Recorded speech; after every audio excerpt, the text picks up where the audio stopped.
கருணை கடலே கருணையின் திருவுருவே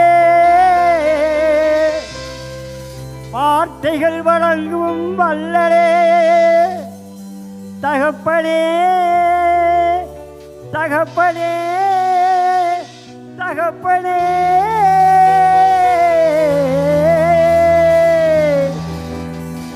பூந்தோட்டம் மத்தியிலே நாம் பூச்செடி நடுவேளையிலே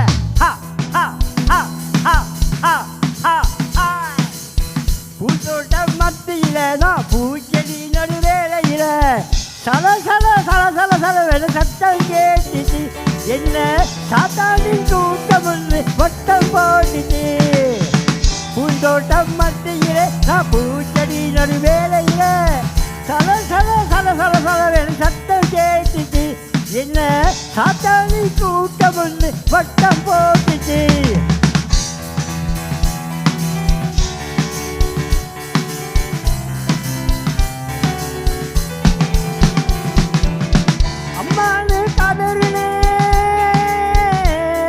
அம்மா அம்மா அம்மா அம்மானு கதறினே ஐயானு பதறினே உதவிக்கு யாரும் இல்லை அதையும் நான் உணர்ந்தேன் உதவிக்கு யாரும் இல்லை அதையும் நான் உணர்ந்தேன்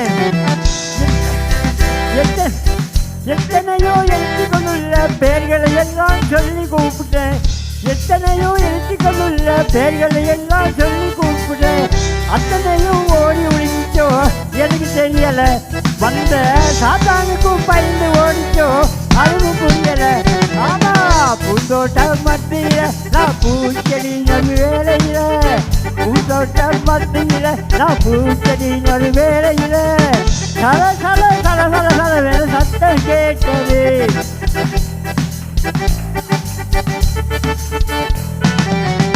எண்டெழுத்து உள்ளவள் நாமம் முன்புறதா உச்சரித்தேன் எண்டெழுத்து உள்ளவள் நாமம் முன்புறதா உச்சரித்தேன் ஆட்டு மந்த கூட்டத்தோடொரு ஐயா நின்றிருந்தார் அங்கே ஆட்டு மந்த கூட்டத்தோடொரு ஐயா நின்றிருந்தார் அவர் அணிந்த அங்கி வெல்ல அவர் உருவம் தெரியவில்லை அவர் அணிந்த அங்கி வெல்ல அவர் உருவம் தெரியவில்லை ஆனா பூந்தோட்டம் மத்தியில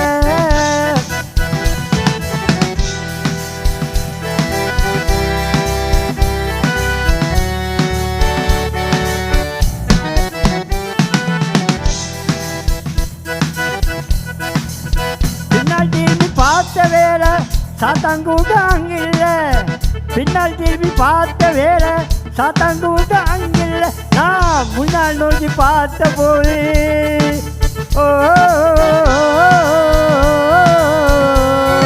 நான் முன்னால் நோக்கி பார்த்த போது மந்த கூட்டம் அங்கில்ல ஆட்டு மந்த கூட்டம் அங்கில்ல அந்த வெள்ள அங்கி தெரியவில்லை முன்னால் நோக்கி பார்த்த போது மந்த கூட்டம் அங்கில்ல அந்த வெள்ள அங்கி தெரியவில்லை வந்தவர் யாரு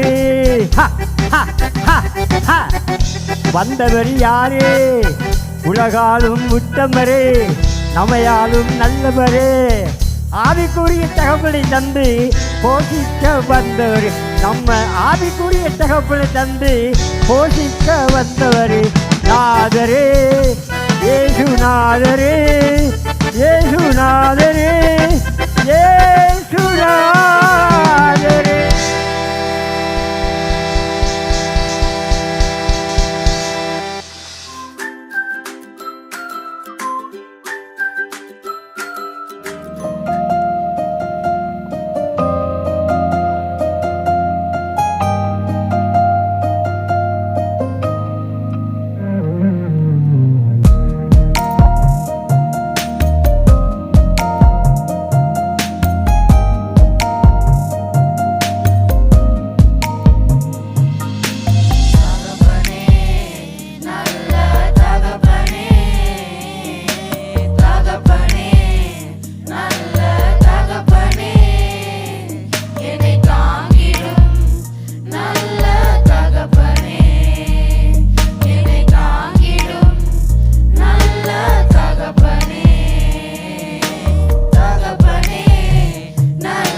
வணக்கம். இன்று நான் பேச போகும் மனிதர் சாதாரணவர் அல்ல. என் வாழ்க்கையின் முதல் ஹீரோ.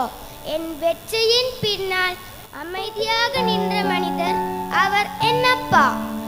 ஒரு தந்தையின் அன்பு எப்போதும் வார்த்தைகளில் வெளிப்படாது. ஆனால் அவர் செய்யும் ஒவ்வொரு தியாகத்திலும் அந்த அன்பு தெரியும்.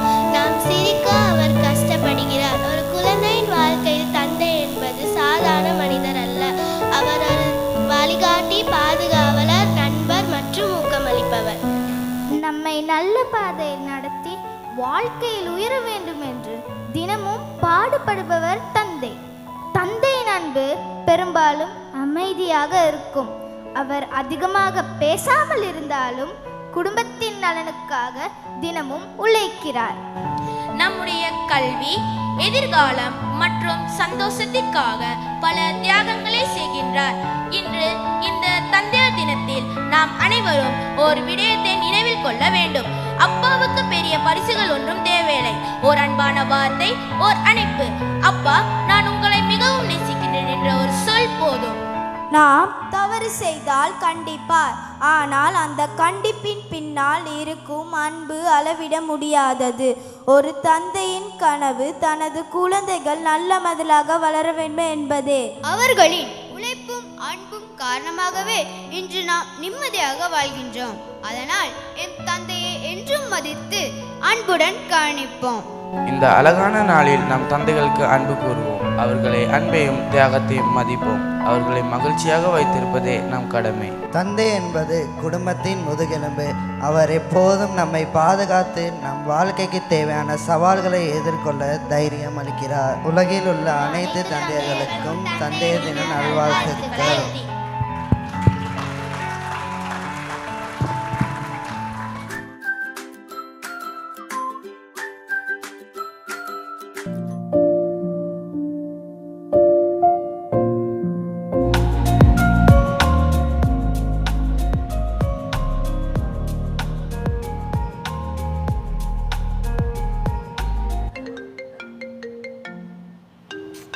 இந்த அப்பாக்குன்னா வேற வேலையே இல்லை. இவ்வளோ தடவை சொல்லியிருக்கேன், இவர்கிட்ட காலெல்லாம் ஆன்சர் பண்ணணும்னா வேலையை தான் விடணும்.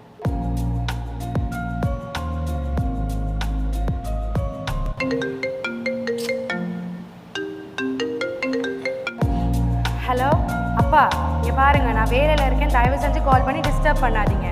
வேலை முடிஞ்சால் நானே கால் பண்ணுறேன். தயவு செஞ்சு வைங்க.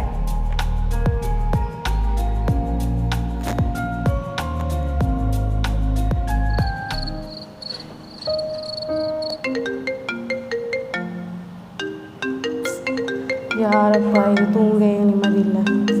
அப்பா தான். ஹலோ சொல்லுங்கப்பா. ஹலோ மேஷாம்மா, நான் அம்மா பேசுகிறேன். அம்மா நீங்களா? அப்பா எங்க? அவ்வளோ கோவமா என்னோட பேச மாட்டாரோ? அப்படி இல்லை மேஷாம்மா, அப்பாவால் இனிமே உன்கிட்ட பேச முடியாது. ஏன், என்னாச்சுமா? அவ்வளோ கோவமா என் மேலே பேசாத அளவுக்கு? ஏன்னா அப்பா உன்னையும் என்னையும் இல்லை, இந்த உலகத்தையே விட்டு போயிட்டாருமா. என்னம்மா சொல்கிறீங்க? அப்பா உனக்காக பேசி அனுப்புனது நீ இன்னும் கேட்கலையா? இருங்கம்மா. மேஷாமா, நான் உனக்கு கால் பண்ணியிருந்தேன். நீ ஏதோ வேலையாக இருந்த போல். நீ ரொம்ப நாளாக ஆசைப்பட்டுக்கிட்டு இருந்த ஸ்கூட்டியை நான் இன்றைக்கி வாங்கிட்டேன். அதை கொடுக்குறதுக்கு தான் உனக்கு கால் பண்ணியிருந்தேன். உனக்கு நேரம் கிடைச்சதும் அதை வந்து எடுத்துக்கோ. அப்பாவோட மெசேஜை பார்த்துருந்தோம் கால் அனுத்தாமா.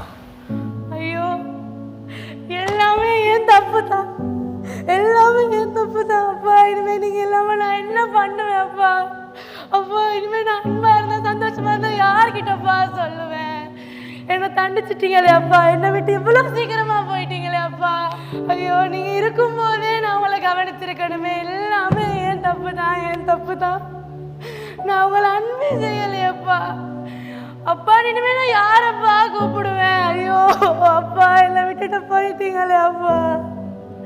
அன்னைக்கு ஒரு தடவை அவங்க கால் ஆன்சர் பண்ணியிருக்கணுமே. இனிமே எனக்கு நீ யாரப்பா இருக்கா? நான் சோகமா இருந்தா யார் தோழலப்பா அழுவேன்? என்னை இப்படி விட்டுட்டு போயிட்டீங்களே அப்பா. இனிமே எனக்கு யாரப்பா இருக்கா? நான் யாருக்கிட்ட எல்லாம் சொல்லுவேன் அப்பா? இனிமே என்ன கைப்பிடிச்சு யாரப்பா கூட்டிட்டு போவா? நீங்க இல்லாம நான் இல்லையப்பா. ஐயோ அப்பா, என்ன மன்னிச்சிருங்க அப்பா. இன்னும் உங்க கூட பேசணும்னு இருந்தேனே, எவ்வளவு விஷயம் உங்களுக்காக செய்யணும்னு இருந்தேனே, என்னை விட்டு எவ்வளவு சீக்கிரத்துல போயிட்டீங்களே அப்பா. அப்பா, எல்லாமே என்னாலதான். என்ன மன்னிச்சிருங்க அப்பா, என்ன மன்னிச்சிருங்க. ஐயோ, எல்லாமே என் தப்பு தான். இனிமே நான் என்ன பண்ணுவேன்? கடவுளே, இனிமே யாரு பார்த்து கொள்ளுவா? இனிமே யார் என்னோட அன்பா இருப்பா? அப்பா, என்ன மன்னிச்சிருங்க அப்பா, என்ன மன்னிச்சிருங்க அப்பா. என்ன விட்டு ஏன்பா போனீங்க? நான் உங்களை இன்னும் பார்த்து கொண்டு இருப்பேனே அப்பா. அப்பா ப்ளீஸ் அப்பா, என்ன மன்னிச்சிருங்க. கடவுளே, நான் என்ன பண்ணுவேன்? எனக்கு யார் இருக்கா அப்பா? நான் யாரை கூப்பிடுவேன்? ஐயோ ஏசப்பா, கடவுளே, நான் என்ன பண்ணுவேன் இனிமே எங்க அப்பா இல்லாம? நமக்கு என்னவெல்லாம் செய்தார் என்பதை நாம் கடைசி வரை உணர்வதில்லை. நாம் அதை உணரும் போது அவர் உயிரோடு இருப்பதில்லை. Let us warmly welcome our spiritual father, Pastor Walter Rajamani, as he comes to the stage.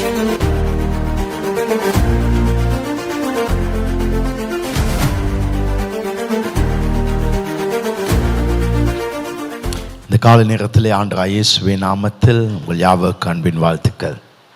இந்த இனிய தந்தையர் தினத்திலே நான் ஒரு தந்தையாக இருக்கிறேன், நீங்கள் தந்தையாக இருக்கலாம். இந்த இடத்தில் தந்தைகள் இல்லாமல் நீங்கள் இருக்கலாம், சிறுவர்களாக இருக்கலாம். ஆனால் நாம் எல்லாருக்கும் ஒரு பரலோக தகப்பன் உண்டு. நாம் அவருக்கு சொல்லுவோம் இனிய தந்தையர் தினம் என்று சொல்லி அவருக்கு கரங்களை தட்டி முதலாவது அவருக்கு நன்றி தெரிவிப்போம்.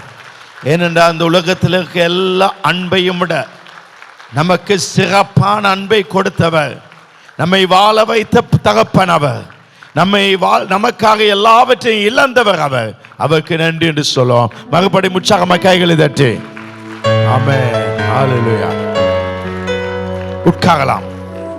இந்த இடத்துல இருக்க அத்தனை தந்தையருக்கும் இனிய தந்தையர் தின வாழ்த்துக்கள் உண்டாகட்டும். ஒருவேளை இந்த இடத்துல என்னால் தகப்பனாக இன்னும் முடியவில்லை, ஒரு குழந்தை பாக்கியம் இல்லை என்று வேதனோடு அத்தனை இருக்கும் ஒவ்வொருவருக்கும் நான் சொல்கிறேன், ஆபிரகாம் தேவனை விசுவாசித்த போது அவனுக்கு கர்த்தர் அழகான குழந்தை கொடுத்து அவனை ஒரு சிறப்பான தந்தையாய் மாற்றினார், அவனை தகப்பனை ஆக்கினார். அதே போல் நிச்சயமாய் ஒருவேளை நீங்கள் இன்று தந்தையர் ஆகாமல் இருந்தால் ஆண்டவர் நிச்சயம் அந்த பாக்கியத்தை ஆசீர்வாதத்தை உங்களுக்கு கொடுப்பார். அதே போல என்னை போல பலர் உங்களை நேசித்த அருமை தகப்பனை இழந்திருக்கலாம். உலகத்திலே தாயை இழந்த அனுபவம் எனக்கு இல்லை. இழந்திருந்தால் நான் சொல்வேன் எது எனக்கு அதிக வேதனை என்று. ஆனால் இப்போதைக்கு என் தகப்பனுடைய அன்பு அது என்னை வேதனைப்படுத்தி கொண்டிருக்கிறது. தகப்பனை இழந்த அந்த வேதனை இன்னும் அழுத்தி கொண்டிருக்கிறது. உங்கள் வாழ்க்கையிலும் ஒருவேளை நீங்கள் தகப்பனை இழந்து மிக வேதனோடு இருந்தால் பரலோக தகப்பன் உங்களுக்கு அந்த ஆறுதலை கொடுப்பார். தகப்பன்மார்களை புரிந்து கொள்ள சில காலங்கள் எடுக்கும், அவளை புரிந்து கொள்ள முடியாமல் இருக்கும். ஆனால் அவர்களை புரிந்து கொள்ளும் பொழுது அவர்கள் நம்மோடு இல்லாமல் இருக்கலாம். இன்று ஒரு வார்த்தை நல்ல அப்பா, நல்ல அப்பா என்று சொல்லுபவர் ஒரு தலைமுறையின் ஆசீர்வாதம், ஒரு தலைமுறைக்கு ஆசீர்வாதம். அன்பான தேவ பிள்ளைகளே, நாம் இன்றைக்கு தந்தையர் தினத்தை கொண்டாடுவோம். இன்று நாம் அதிகமாக கொண்டாட தவறும் நபர்தான் நமக்காக தன் ஆயுள் முழுவதையும் கரைத்து கொண்டு ஒரு நடமாடும் தெய்வம் அவர். அவரை பற்றி தான் நான் பேச போறேன். அவர்தான் நம் அப்பா. இன்றைக்கு உலகத்தில் நாம நிறைய பெரிய பெரிய மனிதர்களை பற்றி பேசுவோம். நாம் அரசியல்வாதிகளை பற்றி பேசுவோம், விஞ்ஞானிகளை, தொழில்நுட்ப தலைவர்களை நாங்கள் பெருமையாய் நாங்கள் பேசுவோம். ஆனால் உண்மையிலே ஒரு தேசத்தின் எதிர்காலத்தை உருவாக்கியவர் தான் தகப்பன். நான் சொல்லும் ஒவ்வொரு வார்த்தையிலும் ஒரு அர்த்தம் உண்டு. ஒரு தேசத்தின் எதிர்காலத்தை உருவாக்குபவர் தான் ஒரு நல்ல அப்பா. ஒரு தகப்பன், ஒரு அப்பா இல்லாத வீட்டில் குழப்பங்கள் இருக்கும். ஆனால் ஒரு அப்பா இருக்கும் வீட்டில் எப்பயும் ஒரு பாதுகாப்பு, ஒரு டிசிப்ளின், ஒரு ஒழுக்கம், ஒரு அன்பு, வழிநடத்தல் மற்றும் அப்பா இருக்கிற வீடு தான் ஆசீர்வாதம் நிறைந்த வீடாக இருக்கும். அப்பா என்பது ஒரு குடும்பத்துக்கு வருமானத்தை, பணத்தை பெற்றுக் கொடுக்கும் ஒரு நபர் மட்டுமல்ல, அப்பா தான் ஒரு வீட்டின் பாதுகாப்பு. அப்பா தான் ஒரு குடும்பத்துக்கு வழிகாட்டி. பிள்ளைகளுக்கு ஒரு முதலாவது ஹீரோ அதுதான் தகப்பன். பெரும்பாலும் தாய்மாடி அன்பு நமக்கு வெளிப்படையாக தெரியும். சுகம் இல்லாவிட்டால் பக்கத்தில் இருப்பாங்க, தொட்டு தொட்டு இருப்பாங்க. ஆனால் தகப்பன்மார் ஓடுவார்கள், மருந்துக்காக ஓடுவார்கள், அழைத்து செல்வார்கள். அதை எடுத்து கொடுத்து விட்டு அவர்கள் பக்கத்தில் இருக்க மாட்டார்கள். நாம் நினைப்போம் அவர்கள் அன்பு இல்லை என்று. ஆனால் அவர்கள் ஒரு இடத்தில் உட்கார்ந்து ஏதாகுமோ என்னாகுமோ என்று சொல்லி நிறைய தூரத்தை யோசிப்பார்கள். பிள்ளைக்கு ஏதாவது ஆபத்து வருமா, இப்ப அடுத்து என்ன செய்யலாம் என்பதை. எனவே நாம் நினைப்போம் அவர்கள் மருந்தை கொடுத்தார்கள், அவர்கள் போய்விட்டார்கள் என்று. ஆனால் அவர்கள் அப்படி அல்ல. ஒரு தாயுடைய அன்பு நமக்கு வெளிப்படைய தெரியும். ஆனால் தந்தையின் அன்பு நமக்கு பெரும்பாலும் அது வெளிப்படைய தெரியாது. ஆனால் பலருடைய அப்பாக்களின் அன்பு எப்பொழுதும் சைலண்டாக, ஒரு அமைதியாய் தான் இருக்கும். அவர்கள் அதிகமாய் பேசாமல் இருக்கலாம், ஆனால் குடும்பத்துக்காக அவர்கள் சுமக்கும் பாகங்களை விட சொல்லி முடியாத அளவு அவர்கள் சுமப்பார்கள். இன்றைக்கு குடும்பத்தில் ஒரு தாயை விட அதிகமாக தகப்பன் தான் பிள்ளைகள் படிக்க வேண்டும் என்ற எண்ணம் அவர்களிடத்தில் நான் உண்டு. ஏனென்றால் அவனுடைய எதிர்காலம் அந்த படிப்பில் உண்டு என்பதை அறிந்தவள் தாய் அல்ல, அறிந்தவன் தகப்பன். எனவே படிப்புக்கு முக்கியத்துவத்தை கொடுக்க சொல்லி வற்புறுத்துவது ஒரு தகப்பனாக தான் இருக்கும். குடும்பம் பாதுகாப்பாக இருக்க வேண்டும் என்று இரவு பகலா உழைப்பவர் தகப்பன். தன் ஆசைகளை விற்று கொடுத்து குடும்பத்தின் தேவைகளை நிறைவேற்றுபவர் தகப்பன். இன்றைக்கு பல தகப்பன்மார் தங்கள் பிள்ளைகளுக்காக, தங்கள் குடும்பத்துக்காக எவ்வளோ செலவு செய்துட்டாங்க. அந்த பிள்ளைகள் திருமணமும் முடித்திட்டாங்க. அந்த பிள்ளைகளுக்கு பிள்ளைகளும் பிறந்துட்டாங்க. ஆனா அந்த பிள்ளைகளுக்காக செலவு செய்த அந்த கடன் அவள் எடுத்து இன்னுமே இருக்கும். அது அவர்களுக்கு தெரியாது. தகப்பன் எவ்வளவு கடன் பட்டிருக்கார், அவர் எவ்வளவு சிரமப்பட்டிருக்கார் என்றால் அவருக்கு அழ முடியாது. அவர் வெளிக்காட்ட மாட்டார். அவர் இடத்தில் மிகப்பெரிய ஒரு பொறுப்புண்டு. நாம் எல்லாம் நிறைவாய் இருக்கோம் என்பதை வெளியிலே காட்டிக் கொண்டிருக்க வேண்டும். அதுதான் தகப்பன். சில நேரங்களில் அப்பாவின் கண்களில் கண்ணீர் வரலாம், ஆனால் அவர் அதை யாரும் பார்க்காதபடி மறைத்துக் கொள்வார். அதுக்கு மிக முக்கியமான ஒரு காரணம் உண்டு. அதுக்கு முக்கியமான காரணம் ஏனென்றால் அவர் பலமாய் இருக்க வேண்டிய பொறுப்பு அவர் மேல் இருக்குது. அவர் அசைந்து விட்டார் என்று குடும்பத்தில் யாராவது பார்த்தால் குடும்பமே விழுந்து விடும். எனவே அவர் பலமாய் தன்னை காட்டுவார். அத்தனை பிரச்சனை மத்தியிலும் நாம் கேட்கும் பொழுதெல்லாம் ஒரு நாளாவது என்றைக்காவது அப்பா பணம் இல்லை என்று சொல்லியிருக்காரா? ஒரு வார்த்தை சொல்வார், நான் நாளைக்கு தாரேன் அல்லது நான் தருவேன் தான் சொல்லுவார். இல்லைன்னு சொல்ல மாட்டார். அதன் பின்பு எங்கேயாவது கடன் பட்டு எப்படியாவது நமக்கு என்ன தேவையோ அதை யாரிடத்திலாவது கையேந்தி நம் ஆசையை நிறைவேற்றுவார். உலகத்திலே தன் பிள்ளைகளை தன்னை விட உயரமாக, தன்னை விட ஒரு பெரிய ஆளாக வளர வேண்டும் என்று ஆசைப்படுகிற ஒரே நபர் தகப்பன் தான். இந்த உலகத்தில் தன்னை விட அவன் அடுத்த நிலைக்கு வர வேண்டும், என்னை விட அவன் நல்லா இருக்க வேண்டும் என்று நினைக்கிறவன் அதுதான் தகப்பன். இன்று நான் இங்கு இருக்கும் எல்லா தந்தையிடமும் சொல்ல விரும்புகிறேன், ஒவ்வொரு தகப்பனிடத்தில் உங்கள் மனைவி, உங்கள் பிள்ளைகள் உங்களை புரிந்து கொள்ளாமல் இருக்கலாம். ஆனால் நீங்கள் தைரியமாங்கள். நீங்கள் உங்கள் குடும்பத்துக்காக உழைத்து விட்டீர்கள். உங்கள் குடும்பத்துக்குரிய கடமைகளை செய்து விட்டீர்கள். இது ஒரு நாளும் வீண் போகாது.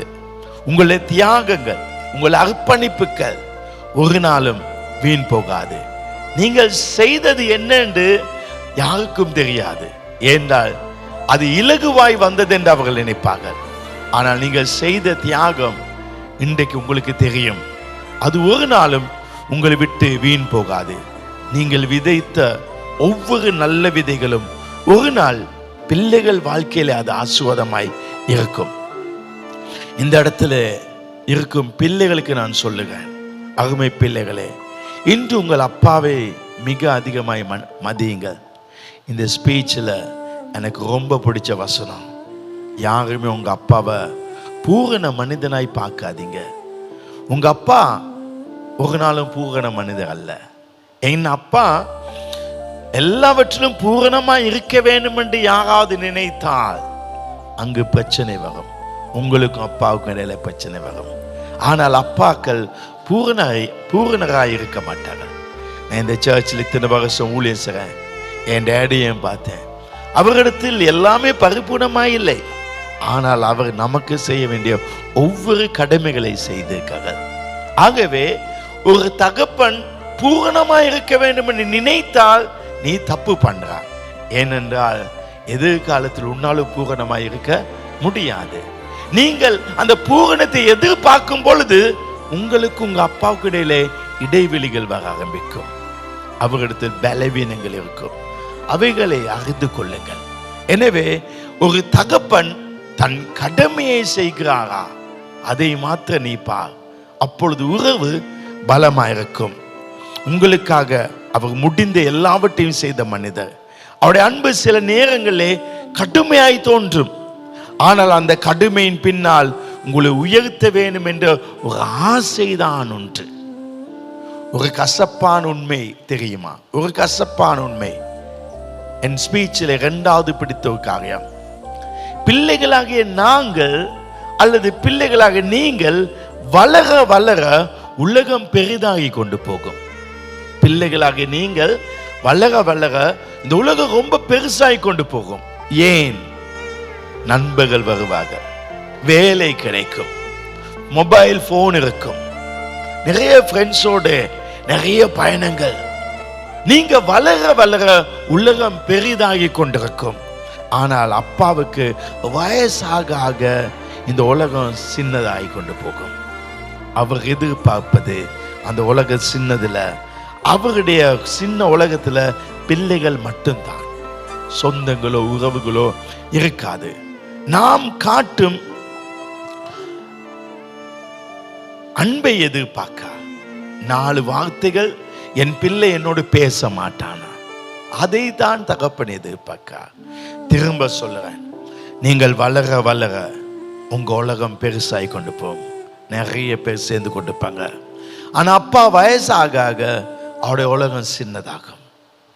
என் பிள்ளை 4 வார்த்தை பேச மாட்டானா என்று ஏகும் அப்பாக்களை தான் நாங்கள் பார்க்கலாம். நாம் காட்டும் சின்ன அலட்சியம், திரும்ப சொல்ல, நாம் காட்டும் சின்ன அலட்சியம், நாம் பேசுகிற சின்ன சொற்கள் அந்த வயதான இருதயத்தை மிக காயப்படுத்தும்.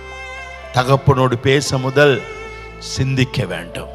ஏனென்றால் நாம் காயப்படுத்துகிற அந்த சின்ன வார்த்தைகள் அவர் சாகும் வரை அவருடைய மனதில் இருக்கும். அதை அழிக்க முடியாது. நீங்கள் நினைக்கலாம், தகப்பன் சிரித்து பேசுகிறார், தகப்பன் அன்பாயிருக்காண்டு. ஆம், அது அவர் செய்ய வேண்டிய கடமை. ஆனால் அவருக்குள்ளே அந்த காயம் அது அப்படியே தான் இருக்கும். எனவே உங்கள் தகப்பனோடு பேசும் பொழுது ரொம்ப நிதானமாக சிந்தியுங்கள். அதை சிந்தித்து பேசும் பொழுது அதுதான் உங்களுக்கு மிகப்பெரிய ஒரு நன்மையாக இருக்கும். எனக்கும் என் தகப்பனுக்கு இடையில ஒரு பிரச்சனை. என் சபையில் இருந்த சில வசதி உள்ளவர்களை அவர் எப்படியோ பேசி எடுத்து விட்டார் அவருடைய சபைக்கு. எனக்கு ஒரு கோபம் வந்தது. ஆனால் ஒரு நாள் யோசித்தேன், ஏன் அவரோடு நான் மோத வேண்டும்? என்னை வளர்த்து ஆளாக்கி இவ்வளவு செய்தார். சபையில் மனிதர்களை தான் எடுத்தார். அவருக்காக பெத்து வளர்த்ததுக்காக நான் அது கூட கொடுக்கக்கூடாதா என்று நினைத்து நான் அவரை பூரண மனிதனாய் பார்ப்பதை விட்டேன். அவரோடு பேசும் வார்த்தைகள் நலமாக இருந்தது. எனவே எல்லாரையும் விட அவர் நேசித்தார். இன்றைக்கு நான் ஆசீர்வாதமாக இருக்கிறேன். அவருடைய தயவு, அவருடைய ஆசீர்வாதங்கள் எனக்கு ஒரு காரியத்திலே தைரியம் உண்டு. என் வாழ்க்கையில் என்ன பிரச்சனை வந்தாலும், என்ன தவறு நடந்தாலும் என்னை அழிக்க முடியாது. காரணம், நான் அப்பாவுக்கு கொடுத்த அன்பு. உன் தாயையும் தகப்பனையும் கனம் பண்ணும் பொழுது அது நீடிய கால ஆசீர்வாதமாக இருக்கும். அவர் காட்டிய அன்பு மேலானது. அவர் அன்பிலும் கருணையிலும் நிறைந்தவர். அதே போல இன்று நமக்கு ஒரு பரலோக தகப்பனேக்கா. நீங்கள் பூரண தகப்பனையாக ஒருவரை பார்க்க வேண்டும் என்றால் நீங்கள் அவரை மாத்திரம் பாருங்கள். அவருடைய அன்பு நிறைவானது, அது ஒரு நாளும் குறைவில்லாதது. இன்று எல்லா தந்தைக்கும் நாம் மரியாதை செலுத்துவோம். எல்லா தந்தைக்கும். இன்னும் உங்கள் அப்பாவை இழந்தவர்கள் இந்த இடத்தில் இருந்தால் அவர்களை இன்றைக்கு நினைவு கூறுங்க. அவர்களை நினைங்க. உங்கள் அப்பாவை நினைங்க.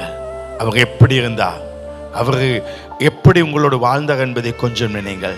இன்று நம் இருதயத்திலே நாம் சொல்லுவோம், அப்பா நீங்க எங்க வாழ்க்கையில தேவன் கொடுத்த மிகப்பெரிய அருமையான ஆசீர்வாதம். கர்த்தர் தந்த தந்தைக்கு நாம் ஆசீர்வாதத்தை கொடுப்போம். தேவன் தாமே இந்த தந்தை தினத்தை நிறைவாய் அளவில்லாமல் ஆஸ்வதிப்பாராக. ஆமென். உற்சாகமாக கைகளை தட்டி. இந்த தந்தை தினத்திலே நானும் என் பிள்ளைகளும் சில தந்தையரை கனம் பண்ணபடி இருக்கிறோம். இந்த இடத்துல 70 வயதுக்கு மேற்பட்ட தந்தை இருந்தால் 70 1956 அந்த 56க்கு முதல் 55 பிறந்திருந்தால் நீங்கள் தயவு செய்து எழுந்திருக்கும்படி கேட்டுக்கொள்ளேன். கர்த்தர் உங்களை நிறைவாய் ஆஸ்வதிப்பார். ஆகவே இவர்களை உற்சாகமாய் கைத்தட்டுவோம். தேவன் இவர்களுக்கு மிகப்பெரிய பொறுப்பை கொடுத்து இன்னைக்கு சபையிலே 70க்கும் மேற்பட்ட வயதுல தந்தை இருக்கார்கள். கர்த்தர் அவளை ஆஸ்வதிப்பார். ஆக இவர்களை நான் வாழ்த்தும்படி இருக்கோம். கர்த்தர் நிறைவான ஆஸ்வதி கொடுப்பார்.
மிக்க நன்றி.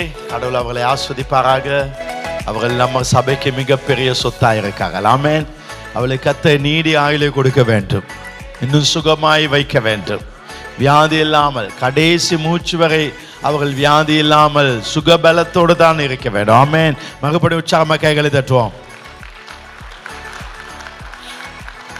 இன்றைக்கு உங்கள் பிள்ளைகள் சைல்ட் பைபிள் காலேஜில் இருப்பார்கள் என்றால் அவர்களுடைய தகப்பன் எழுந்திருக்கும்படி கேட்டுள்ளோம். அவருடைய தகப்பன் எழுந்துங்கள். சைல்ட் பைபிள் காலேஜில் இருக்கவங்களோட பிள்ளைகளுடைய தகப்பன்மாக எழுந்துங்கள். ஒருவேளை அந்த பிள்ளையின் தகப்பன் இல்லை என்றால், சர்ச்சுக்கு எனக்கு வராவிட்டால் அவங்களோட அம்மா எழுந்துருங்கள். அவங்க அம்மா எழுந்திருக்கும்படி கேட்டுக்கொள்ளேன். அப்படி அம்மாவும் இல்லை என்றால் அவங்க குடும்பத்திலே சகோதரர் அல்லது சகோதரி எழுந்துங்கள். ஆக இப்பொழுது பிள்ளைகள் வந்து உங்களுக்கு அந்த பெண்டிலை போடுவார்கள்.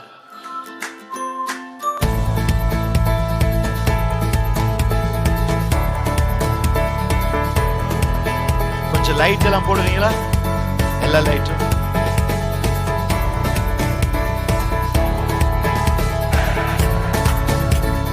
நம்ம உற்சாகமா கைகளை தட்டுவோம்.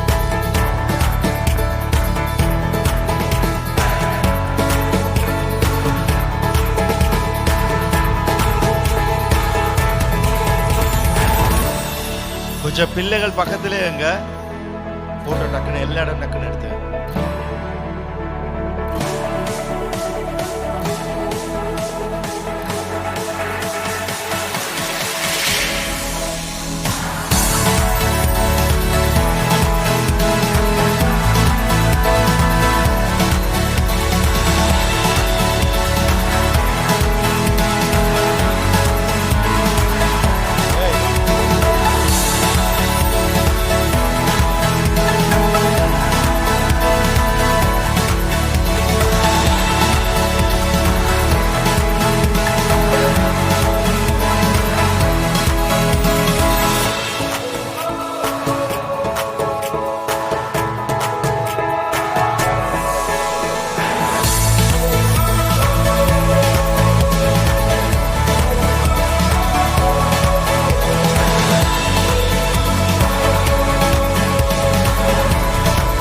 மறுபடி உற்சாகமாக கைகளை தட்டுவோம். தேங்க்யூ. உட்காரலாம். இந்த இடத்துல உங்களுடைய தகப்பன் வந்திருக்கார், ஆனால் நீங்க சைல்ட் பைபிள் காலேஜில் இல்லை அப்படி சொல்லுறவங்க, அதாவது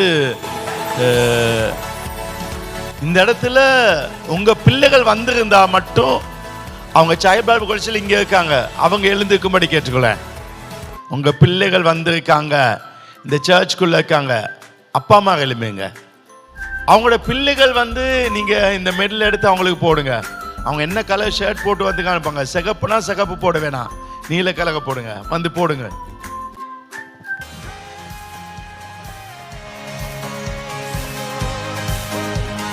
அவங்க என்ன கலர் போட்டு வந்துங்க அதை பார்த்து சிகப்பு சிகப்பு போடாது, நீலத்தை போடு. சிகப்புக்கு சிகப்பு விளங்காது.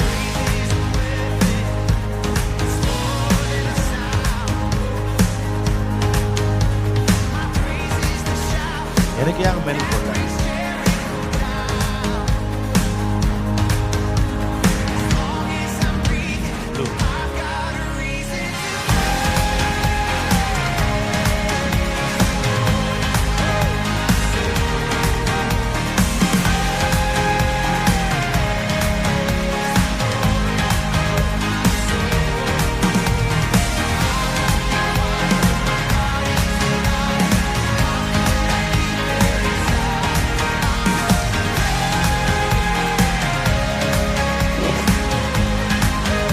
சில வேளை உங்க குழந்தை சின்னதாக இருந்தா மனைவி வந்து எடுத்து போடுங்க.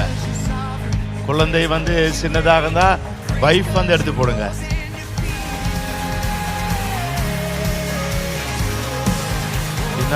பின்னால கேமரா சாம்.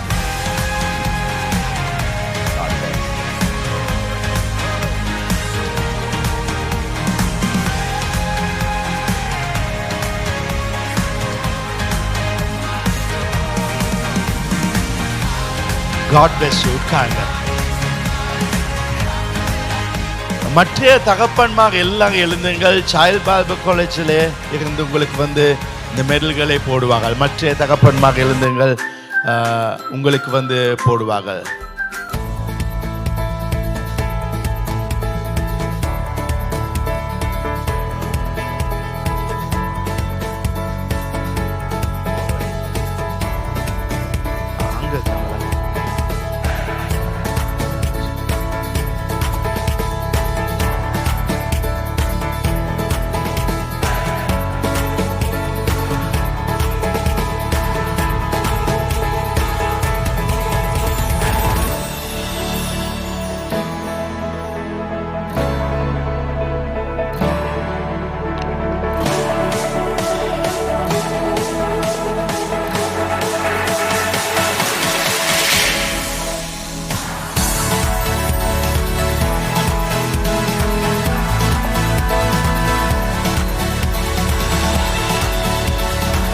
உற்சாகமாக கைகளை தட்டுவோம்.